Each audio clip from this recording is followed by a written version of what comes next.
अब हम पढ़ेंगे think it over. You talk of wondrous things you see. तुम उन चीज़ों के बारे में बात करते हो जो आप देखते हो। यू से द सन शाइन्स ब्राइट। आप कहते हो कि सूरज बहुत शानदार चमकता है। I feel him warm. मैं उनको उसकी गर्मी महसूस कर सकता हूँ। बट हाउ कैन ही और मेक इट डे और नाइट। परंतु वो दिन और रात कैसे बनाता है। Do you know that our eyes can live even after our death. क्या हमें पता है कि जो हमारी आँखें हैं हमारी मृत्यु के बाद ज़िंदा रहती हैं। By donating our eyes after we die we can light the life of a blind person. तो अपनी मृत्यु के बाद अगर हम अपनी आँखें दान कर सकें तो एक अंधे आदमी की लाइट में हम प्रकाश भर सकते हैं। About 35 million people in developing world are blind and most of them can be cured।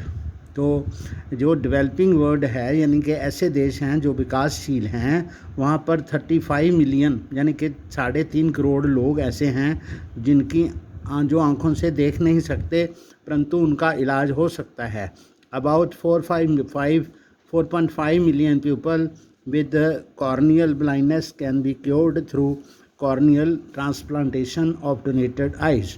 तो 4.5 मिलियन लोग जो हैं कम से कम 45 लाख लोग ऐसे हैं जो इस वजह से अंधे हैं कि उनकी कॉर्निया जो है वो ख़राब हो चुकी है। अगर कोई उनको कॉर्निया डोनेट करे तो उनकी आँखें ठीक हो सकती हैं। Out of these 4.5 million 60% are children below the age of 12। तो इसमें से जो 4.5 मिलियन लोग हैं उसमें 60% वो बच्चे हैं जिनकी आयु 12 वर्ष से कम है। So if we have got the gift of vision, अगर हमें दृष्टि मिली हुई है, why not pass it on to the somebody who does not have it.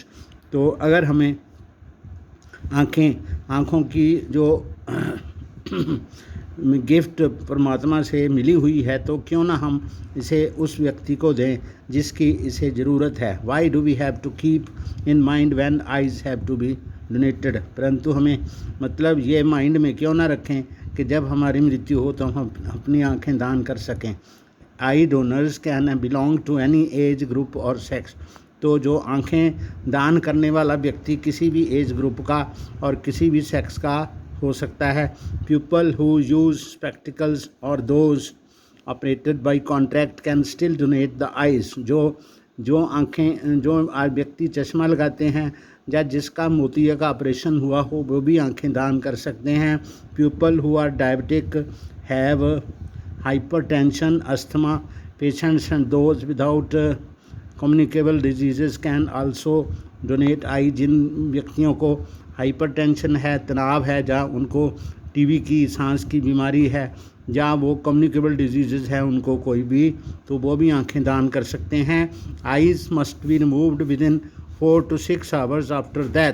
तो किसी की मृत्यु के 4-6 घंटे के बीच में उसकी आँखों को रिमूव किया जा सकता है। Inform the nearest I bank immediately. अगर कोई व्यक्ति मरता है उसने आंखें दान देनी है तो आप हॉस्पिटल को बिना देरी किए आप इन्फॉर्म कर दें। The I bank team will remove the I at the home of the deceased और एट द हॉस्पिटल। तो जो आई बैंक है यहाँ पर आप इन्फॉर्मेशन दोगे वो उस मरे हुए व्यक्ति के घर में आके या हॉस्पिटल में लेके जाके वहाँ से आंखें ले सकते हैं। Eye removal takes only 10 to 15 minutes. आँखों का ऑपरेशन लेने का जो है वो 10-15 मिनट उसमें लगते हैं। It is a simple process and does not lead to any disfigurement. तो ये एक बहुत आसान सा ऑपरेशन होता है और उसमें उसका चेहरा भी नहीं बिगड़ता। Persons who were infected with और died because of AIDS hepatitis B और C rabies acute leukaemia tetanus cholera meningitis और encephalitis can not donate eye. ये जो व्यक्ति हैं जो एड्स से मरे हों, हेपेटाइटिस बी और सी से मरे हों, रेबीज से मरे हों, या जिनको ये वाला ब्लड कैंसर हो, टेटनस हो, कॉलरा हो, मेनिंगाइटिस और एमसी कोलाइटिस ऐसी बीमारियां हैं जिनके जो व्यक्ति हैं अगर वो आई को डोनेट नहीं कर सकते। An eye bank collects, evaluates and distributes the donated eyes. तो जो आई बैंक होता है वो आँखों को कलेक्ट करते हैं, उसकी वैल्यू देखते हैं और उसको फिर आगे दे देते हैं। All eyes donated are evaluated using strict medical standards. तो जो आँखें होती हैं जो निकालते हैं तो उसकी वैल्यूएशन जो है वो मेडिकल स्टैंडर्ड्स के अनुसार की जाती है। Those donated eye found unsuitable, जो आँखें अनसूटेबल पाई जाती हैं for transplantation are used for valuable research and medical education. तो उन आँखों को रिसर्च के लिए और एजुकेशन पढ़ाई के लिए, बच्चों की पढ़ाई के लिए, एक्सपेरिमेंट के लिए उनको यूज़ किया जाता है। The identities of the donor and the recipient remain confidential. और देने वाले, आँख देने वाले की और लेने वाले की दोनों की पहचान गुप्त रखी जाती है। One pair of eyes gives vision to two corneal blind people. तो एक जोड़ी आँखें जो हैं दो व्यक्तियों को जीवन दान दे सकती हैं। Refraction of light through A prism.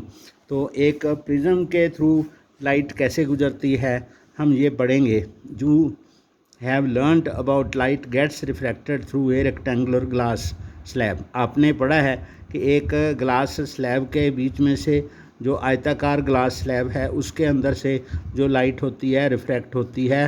For parallel refracting surfaces as in glass slab the emergent ray is parallel to the incident ray. इसमें जो एमरजेंट रे होती है वो इंसिडेंट रे के पैरेलल होती है। However it is slightly displaced literally. तो थोड़ी सी ये लिटरली थोड़ी आगे उसकी जगह थोड़ी सी बदल जाती है। How would light get refracted through a transparent prism. तो पारदर्शी प्रिज्म के बीच में से लाइट कैसे रिफ्रैक्ट होगी। Consider a triangular glass prism. तो एक तिकोना ग्लास प्रिज्म है। It has two triangular bases. इसके दो ट्रायंगुलर बेसिस होते हैं। And three rectangular lateral surfaces, और तीन आयताकार अलग से सर्फेसेज होती हैं। These surfaces are inclined to each other at an angle of 60 degree. तो ये जो सर्फेसेज होती हैं एक दूसरे के साथ कोण बनाती हैं। The angle between its two lateral surfaces called the angle of prism. तो जो लिटरल सर्फेस के बीच में एंगल होता है उसको एंगल ऑफ द प्रिज्म कहा जाता है। इसको ए से डिनोट करते हैं। Let us now do an activity to study the refraction of light through a triangular glass prism. तो अब हम ट्रायंगुलर ग्लास प्रिज्म के बीच में से लाइट कैसे गुजरती है वो स्टडी करेंगे। तो ये हमारी एक्टिविटी है। Fix a sheet of white paper on A drawing board using A drawing pins. तो हमने एक कागज़ पर एक वाइट शीट लेनी है, उसको ड्राइंग बोर्ड पर ऐसे पिंस लगा के फिक्स करना है। उसके ऊपर हमने ये प्रिज्म रखना है। Place a glass prism on it in such A way that it rest on it's triangular base. तो हमने उसको प्रिज्म को ऐसे रखना है कि वो ट्रायंगल बेस जो है वो पेपर के साथ लगे और उसके ऊपर वो प्रिज्म रखा जाए। Trace the outline of the prism using A pencil. तो ऐसे प्रिज्म रखा है, उसके चारों तरफ ऐसे पेंसिल से हमने निशान लगा लेना है। Draw a straight line P E incline to one of the refracting surface से A B of the prism. तो यहाँ प्रिज्म को फिर लाइन लगा के हमने उठा लिया। तो ये वाली जो है ये ए बी लाइन जो है इसकी एक सरफेस है, इसके ऊपर एक पी ई लाइन जो है हमने ये वाली लाइन हमें ड्रा कर ली है। एक लाइन ड्रा करके इसका इस पॉइंट के ऊपर ये 90 डिग्री का एंगल नॉर्मल बनाना है। तो यहाँ पर हमने दो पिंस लगानी है जिनका फासला जो है 10 सेंटीमीटर होना चाहिए। तो प्रिज्म के दूसरी तरफ हमने इन दो पिंस को जो प्रिज्म में देखेंगे तो हमें ये जो पिंस हैं इसको इन पिंस की सीध में लगाना है। तो ऐसे ये वाली पिंस ऐसे लगेंगी। फिर हमने इसको प्रिज्म को उठा के फिर ऐसे इसका जो डायग्राम है उसको कंप्लीट करना है। ये वाली लाइन है, ये वाली लाइन ऐसे जाती अगर सीधी होती, अगर प्रिज्म ना होता तो ये वाली लाइन जो इंसिडेंट रे है ये ऐसे सीधी जाती।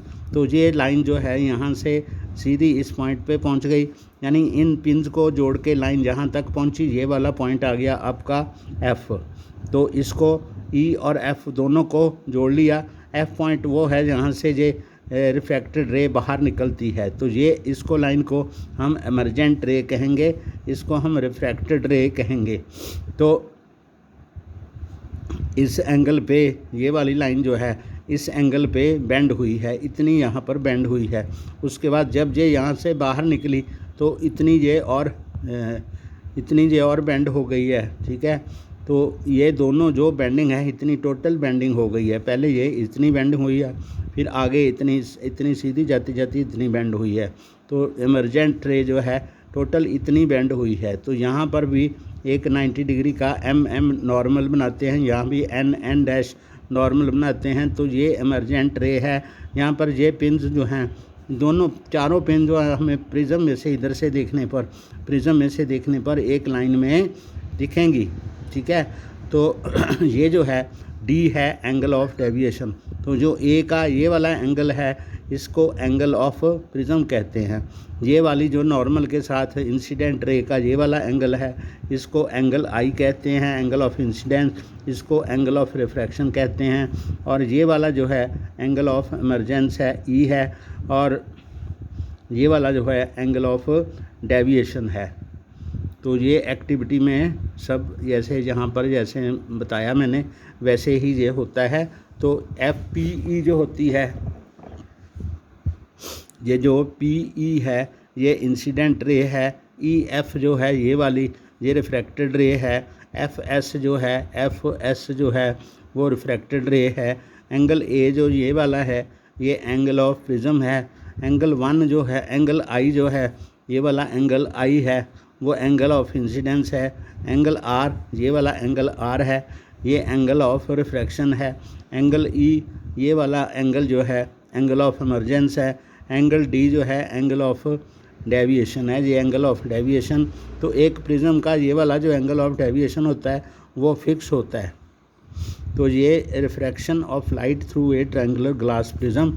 तो इसकी जो डायग्राम है ये वाली, जहाँ पर आप प्रैक्टिकल की कॉपी में प्रैक्टिकल करोगे तो ये वाला जो आपका प्रैक्टिकल है इसको 3 बार करना है। तो इसमें एंगल ऑफ डेविएशन ही निकालना होता है। तो ये सभी एंगल हमने नोट करने हैं। Here PE is the incident ray, EF is the refracted ray and FS is the emergent ray। मैंने ऊपर बता दिया है। You may note that a ray of light is entering from air to glass at the first surface AB। तो AB surface जो है इसके ऊपर ये वाली इंसिडेंट रे हवा में से शीशे के अंदर जा रही है। The light ray on refraction has bent towards the normal। तो ये जो है ऐसे नॉर्मल है, तो ये नॉर्मल की तरफ मुड़ रही है। At the second surface AC the light ray the light ray has entered from glass to air। यहाँ पर ये ग्लास से एयर में दाखिल होती है तो ये नॉर्मल से परे की ओर मुड़ती है। And hence it has bent away from normal, ये नॉर्मल से परे की तरफ मुड़ती है। Compare the angle of incidence and angle of refraction at each refracting surface. हर एक रिफ्रैक्टिंग सरफेस पर हम इंसिडेंट एंगल और एंगल ऑफ रिफ्रैक्शन को की तुलना करते हैं of the prism. Is that similar to the kind of bending that occurs in the glass slab. तो ये ग्लास स्लैब जैसा ही है। The peculiar shape of the prism makes the emergent ray bend at an angle of और to the direction of incident ray. तो जो prism की वजह से जो इमरजेंट रे है वो इंसिडेंट रे की डायरेक्शन में ही मुड़ती है। This angle is called the angle of deviation. तो ये जो डी है ये एंगल ऑफ डेविएशन कहलाता है। In this case angle D is the angle of deviation. Mark the angle of deviation in the above activity and measure it. तो इस तरह से आपने एंगल ऑफ डेविएशन मेजर करना है और उसको नोट करना है।